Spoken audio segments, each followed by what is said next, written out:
Social justice just doesn't sell, and it's starting to show in ratings and sales for popular brands like ESPN, Marvel, and the NFL. We can blame poor sales on people wanting to cut the cord on pricey cable options, which is partly true for sure, but these brands have taken particularly progressive stances while taking a hit in sales. Marvel is the latest, with Senior Vice President of Sales and Marketing David Gabriel stating that tastes have just simply changed in an interview with ICV2, a news source for things like comics and games. When asked for an explanation on why those tastes had changed, he responded that people simply weren't interested in the new diverse and female characters that the company rolled out.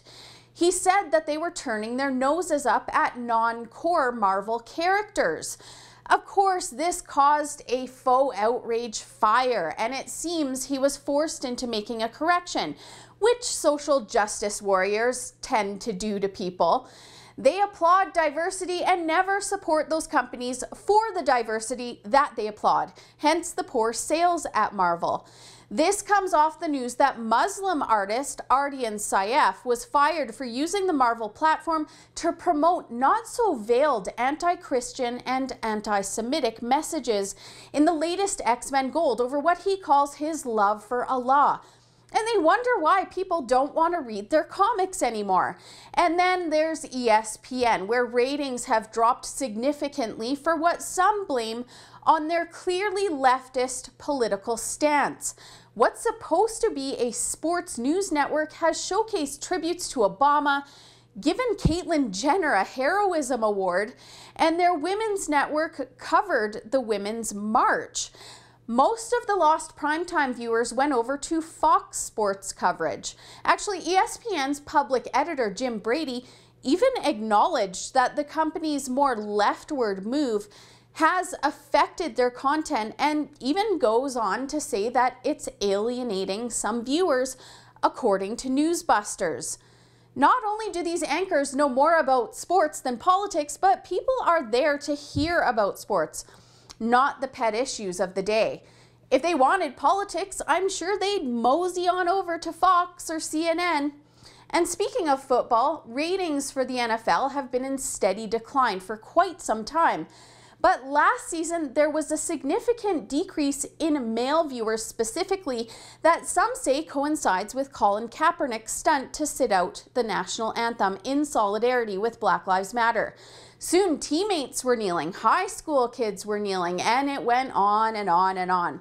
People were so mad about it and felt it such a slight to officers and war vets that they actually set his jersey on fire. They felt it was anti-American, so some of those faithful fans just stopped watching. The moral of the story here is to keep the politics and social justice out of entertainment. Entertainment is meant to do just that. Entertain. People watch football and read comics to escape this stuff, not be bombarded with it. What's even worse is that some companies are picking up the progressive line and just running with it.